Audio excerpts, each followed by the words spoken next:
দ্বিতীয় এবং সপ্তম এই দুটো ভাবকে কিন্তু আমরা মারক ভাবের সঙ্গে কিন্তু তুলনা করে থাকি, মানে দুটোকে মারক বলা হয়। কেন?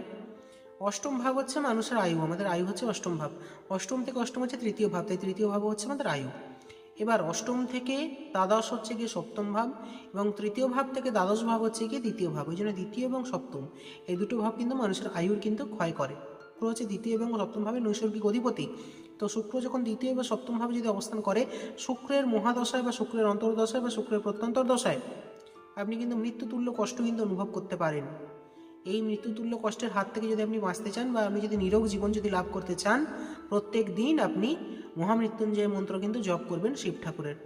ওম ত্রম্বকেম যজামহে সুগন্ধিম পুষ্টিবর্ধনম উর্বারুকমেব বন্ধনাৎ মৃত্যুর্মুক্ষীয়মামৃতাৎ।